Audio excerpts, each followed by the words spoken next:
All society editors, here is an item you may have missed. The ladies of the Wistful Vista Poetry and Pinochle Club will meet this afternoon at the home of Mrs. McGee, of Fibber McGee and Molly.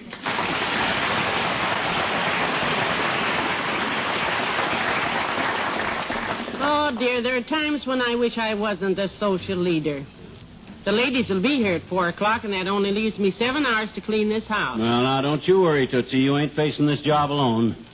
You got me on your team, ready and eager to get in there and pitch.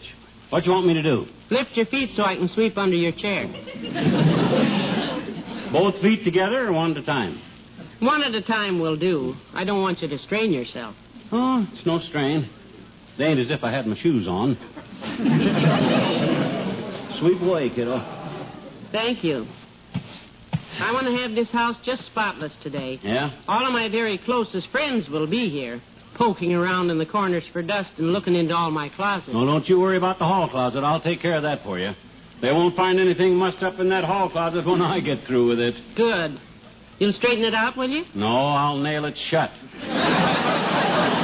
I'm going to help you make this coffee clutch the most sensational social success of the society season. Look, how would you like for me to entertain the girls? By doing a disappearing act. No. I'll tell you what I'll do. I'll juggle. No, McGee, please. You know, I used to be quite a juggler when I and Fred Nittany, the guy that him and me had a vaudeville act together from Starved Rock, Illinois together, played in vaudeville. I know. Together. You've broken most of my good plates proving that. Me and old Fred used to juggle 5 baseballs and a beaver hat, while we did a buck and wing and drew pictures of Teddy Roosevelt on each other's shirts fronts. We got a beaver hat? No, dearie, we're entirely out of beaver hats. Yeah, what a shame.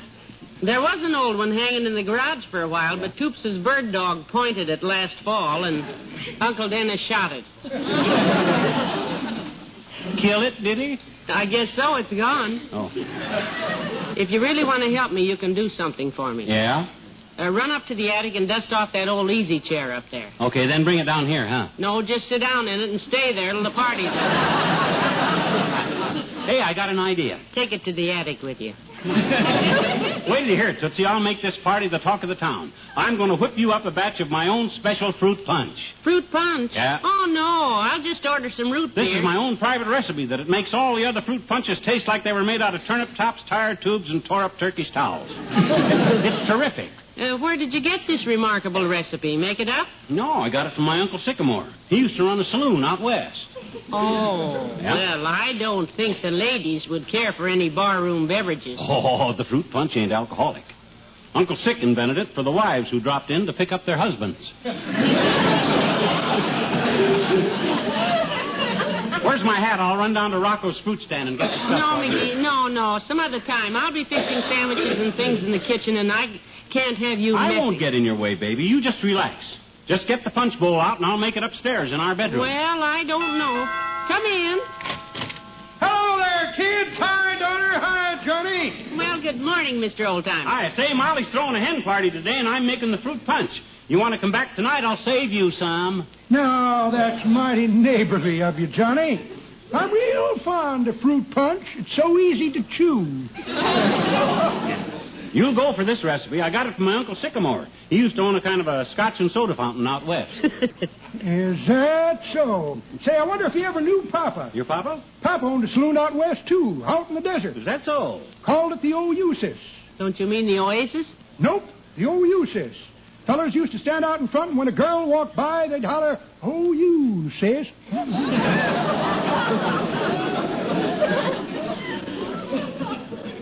Never heard Uncle Sick mention him. Well, Papa's place was famous for the drinks he mixed, Johnny. Specialty of the house was his triple-strength martini, served with an olive and an eye shade. What was the eye shade for? So you wouldn't get none in your eye when the olive exploded. Well, that was pretty courteous service. Your father sounds like a fairly rugged character. Yep, Papa was a true Westerner, daughter. Worked out there for 40 years and hated every minute of it. I'll never forget the day Papa come home and the present he brought for Mama. What'd he bring her? Just exactly what Mama had never wanted, kids. A stuffed buffalo for the front yard.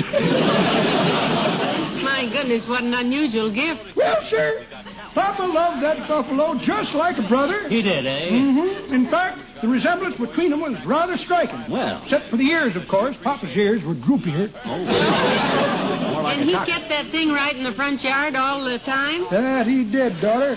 We had a bad winter that winter. Yeah? I mind the first night Papa was home, we had a snowfall that was ham-high to a tall giraffe. Yeah. Well, I got to get down at the fruit stand, so When you... Papa woke up and seen he couldn't see his buffalo, we grabbed a couple of shovels and we went to work. Must have been a job digging it out. Wasn't bad, daughter. Me and Papa worked out a little dance routine with the shovels. Dance routine? Yep. Papa shoveled the snow off the sidewalk, and I just shoveled off the buffalo. I think I'll do the same right now, kid. So long.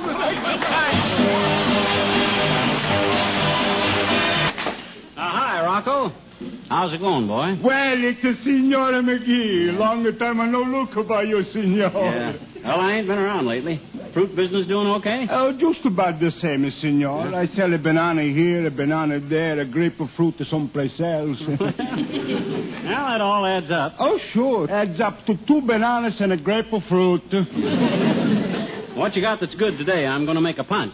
Please, Signor, don't pinch the fruit. I didn't say pinch, I said punch. Pinch, punch, please, don't put your hands on the fruit. My gosh. I ain't going to hurt your fruit. All I want to do is feel to see if it's right. Sure, you got a very strong feel. The last time you feel the grapefruit, you squeeze it so hard, when you put them back, she's a lemon.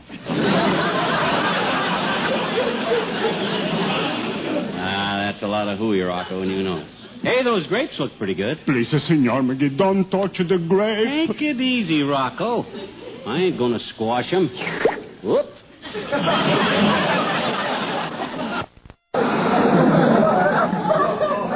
You want to wipe your hand on my apron? Cheap grapes. All right. Fell apart as soon as I put a finger on them. Let's have a look at these oranges. Good, Signor McGee. Sweet, Signor McGee. Look, man, don't feel. I just want to see if they're good and solid. Whoops. My gosh. They just don't make oranges like they used to. Some days when you get out of bed, they don't pay to wake up.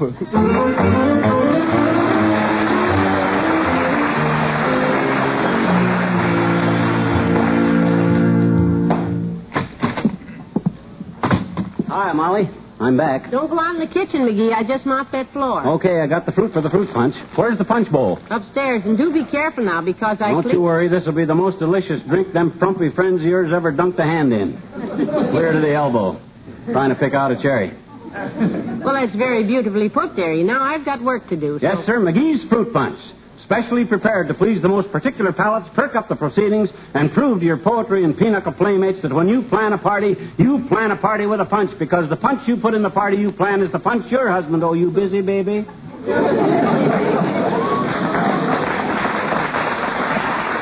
I still have to wax the furniture and wash the woodwork before the ladies get here. Well, I'm going upstairs and get to work. Good. And if anybody wants to see me, I ain't in.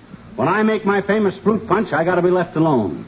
Like an old master painting his mural. Hi-ho, hi-ho. Off to work we go. Ah, there goes a good lad. Little on the corny side, but just as sweet as his punch probably won't be. Well, I better get at the woodwork. I've just got 3 hours now. Hello, Molly. Hi. Hey, no pal to say hi to. Come in, Mr. Wilcox. McGee's very busy with a project upstairs. Says he isn't going to let anything disturb him. Well, don't bother him on my account, Molly. I admire anybody who can really concentrate. Shut out the world around him. Thought I heard voices down here. Who came? Oh, it's you, Junior. Hello, pal. I thought nothing was going to disturb you, dearie. Well, I had to see who was talking. My gosh, suppose it had been a hold-up man come to rob us. Speaking of hold-up men, do you realize it won't be long before you'll be having your Thanksgiving dinner? What that got to do with the hold-up? Well, I've seen you try to walk after a Thanksgiving dinner, pal. Takes 2 men to hold you up. Ah, bless his heart. He does enjoy Thanksgiving, Mr. Wilcox. And he'll enjoy it even more if you roast your turkey in Reynolds wrap. That pure aluminum foil made by the Reynolds Metals Company. Yes, sir. This year again, every well-dressed bird will go into the oven wearing foil. Curses. Foil again. There's one thing about using Reynolds Wrap that may surprise you, pal. When you roast the bird in foil, you actually get more turkey. More turkey, huh? You get more drumsticks on account of because 3 or 4 drumsticks would be a boot? No. That's not quite what I mean, pal. Oh? I mean that a turkey roasted in Reynolds Wrap loses less weight, you see, because there's less shrinkage in cooking. Yeah, but if you can get 3 or 4 drumsticks or even 6 drumsticks... Roasted in foil, your turkey loses none of its flavor, none of its juices. More drumsticks? It isn't that you get more drumsticks, pal. You get more turkey all over. Now let's not drag his manners into this, Mr. Wilcox. When I tear into a turkey, I may get a little frantic, Junior, but I don't get it all over. Oh, now, wait a minute. You know what I mean. Molly, you know how a roast of any kind shrinks when you cook it. Mm-hmm. And you know when you wrap it in foil, you actually get more meat for the table. More drumsticks? Because I know how you can get 4 drumsticks for Thanksgiving. Bake a rabbit on account of a... All right, kids. Don't forget to roast your Thanksgiving turkey in Reynolds Wrap. And look, to make sure of a perfect dinner, you can get a free turkey recipe from the Reynolds people. Oh? Yes. All you do is write turkey on a postcard with your name and address and send it to Reynolds Metals Company, Louisville 1, Kentucky. That's Reynolds Metals Company, Louisville 1, Kentucky. Well, thanks for the tip, Mr. Wilcox. That's thanks for the tip, Mr. Wilcox. And remember, you don't even have to baste the bird. You don't have to watch it or worry about burning when you use Reynolds Wrap, the original and genuine, the pure aluminum foil. You really love that stuff, don't you, boy? I certainly do. I can just see you on Thanksgiving Day taking your turkey out of the oven, throwing it away, and eating the Reynolds Wrap.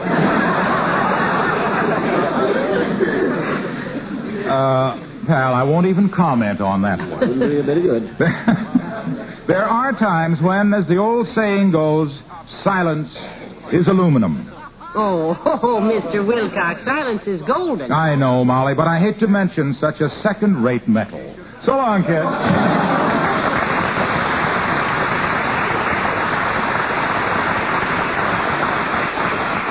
Well, I hope people leave me alone now. It takes a lot of nerve to bust in on a guy like that when he's making fruit punch for his wife. Mr. Wilcox didn't call you downstairs, dearie. It was your own idea. That's rather shame the way us creative geniuses ain't allowed to have any peace. Reminds me of Jason Quelch, an inventor we had back in Peoria. I ever tell you about Jason? Yes. How he worked on an invention for 6 years behind locked doors and wouldn't let nobody in? Yes. And how a salesman finally sneaked in the window and tried to sell him a vacuum cleaner? Yes. And how Jason got up in disgust because a vacuum cleaner was what he was trying to invent? Yes. Well, just ain't much use telling it to you again. Go make your fruit punch. Okay, right away, kiddo. And this time you couldn't budge me if you set off a charge of TNT in my trouser pocket. Hi-ho, hi-ho, it's off to work we go. He's off to work. Toiling over a bowl of fruit punch while all I have to do is clean up this house, get the lunch ready, and get dressed. Well, they say it's a man's world, and I won't argue. Oh, dear, another interruption. Come in. Good afternoon, Molly. Oh, good afternoon, Dr. Gamble. Excuse the way I look. I'm cleaning house. You look wonderful to me, my dear. A normal, healthy woman with no complaints is quite a treat to these tired old eyes. Speaking of complaints, where is he? McGee? Oh, well, he's working on something upstairs, Doctor. He's trying to concentrate. Concentrate, huh? Something difficult, I suppose, like trying to lace his shoes without help. No, as a matter of fact... I heard that, fatso. I can lace my shoes. Well, look who's here. Little rabbit ears. Comes tripping down the stairs like Cinderella in a pair of cast-iron slippers. Very comical. Yeah. Good, clean fun with old Doc Yak. What's new with you, Doctor, besides the day's deliveries? Well, I went to a rather interesting wedding this morning, Molly. Huh? Dr. Hartley, an intern at the hospital, married Doris Callahan, a lovely young nurse. Oh, how sweet. Have they been going together a long while? No, in fact, we didn't suspect anything until Dr. Hartley sewed up his last 3 patients so that the stitches spelled out Doris. Lucky it was a short name. A name like Gwendolyn could get around to where it might be kind of painful. Was it a church wedding, Doctor? No, they were both on duty, so it was held at the hospital with all the doctors on the staff present. Oh. Oh, it was quite a sight when the happy couple walked down the aisle of the lumbago ward under an arch of crossed stethoscopes. It must have been. Naturally, we had no pipe organ, so the music was furnished by a badly mixed quartet. Mm-hmm. They sang special songs suited to the occasion, such as Pale Hands I Love Inside the Rubber Glove. And I'll Be With You in Appendectomy Time. Nothing like a bit of sentiment. Oh, no. Everything went smoothly until the groom started to put the ring on the bride's finger. Oh? Then he noticed a small wart on the second joint, wanted to stop and remove it. They ever get pronounced doctor and nurse? Yes, the ceremony is completed, and they left immediately for the maternity ward where she helped him deliver a pair of twins. What a honeymoon. Well, I call it a splendid start, my dear. At least all their troubles were someone else's little ones. See you soon.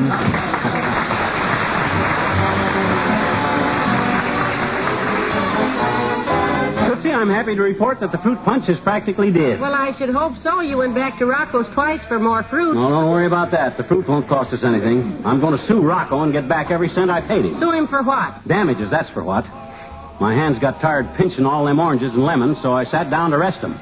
Well? One of his dad-ratted pineapples was in the chair. I'm going to haul him into court for selling unconcealed weapons. You just get on your job, dearie. The girls will be here soon. I still have to finish dusting. Okay, like I said, the punch is just about ready. All I got to do now is pour in some stuff I ordered from Kramer's drugstore.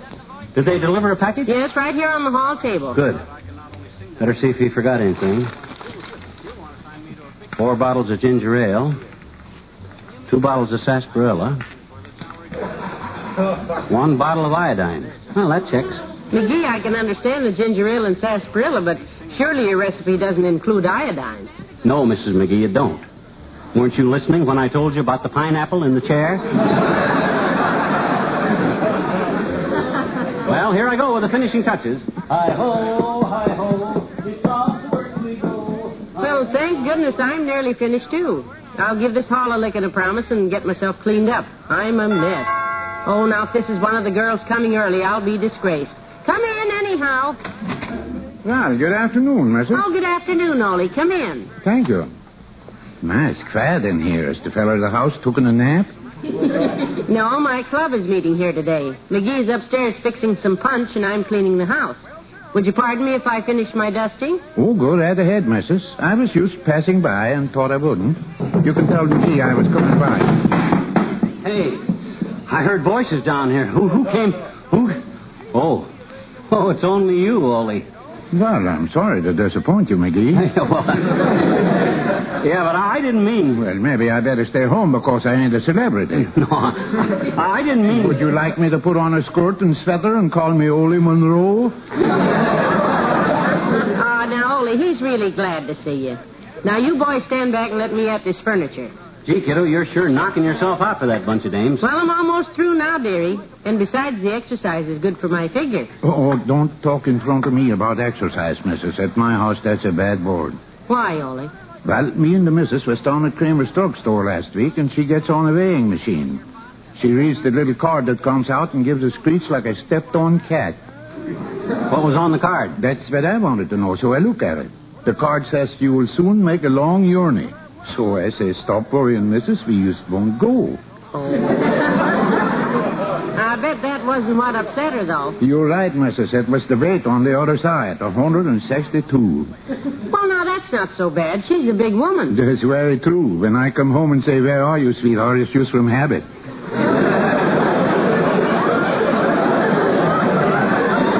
We got a small house, and she stands out as plain as the grand piano. That she figured she was getting too heavy? Yes, she said she was going to take exercise, and so was I to keep her company. Oh? Next morning, she jumps out of bed and touches her toes 20 times. Then she tells me to do it. And did you? Sure, used to keep peace in the family, but by George, I feel silly touching her toes. Yeah, but Ollie, that ain't what she... With all this exercise, I get so hungry I could eat a horse. So what do you think the missus gives us for dinner? Roast horse? No, lettuce. A lot of leaves of lettuce with scraped carrots on top. Oh, my goodness, how long did this go on? Till I couldn't stood it any longer. Yeah? In the middle of the night, I remember there's leftover wheel chops in the icebox. Oh. So I sneaked down there, and I used to get my hooks on the wheel shop and inbox my missus. She says, shame on old Svensson. Why don't you stay on the diet like me? Missus, I say, you're just plain stronger than I am, that's all. What'd she do? Then she proved she was stronger, all right. She wrestled me for the wheel shop and eat it herself. That's so long, both you fellas.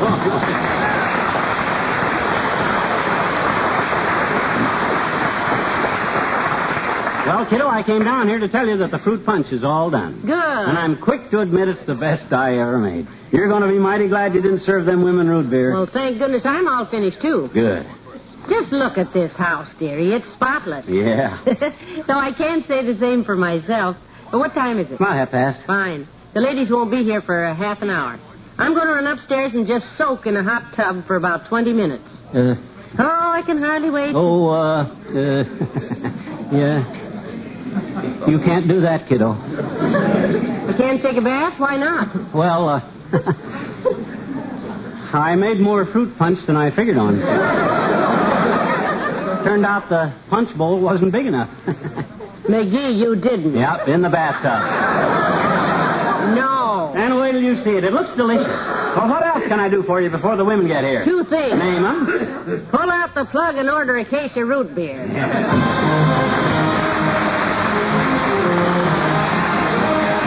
Well, it looks like your hen party was a big success, Molly. Seemed to be.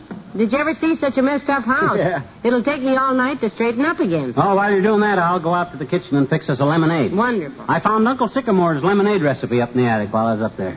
Says take 60 pounds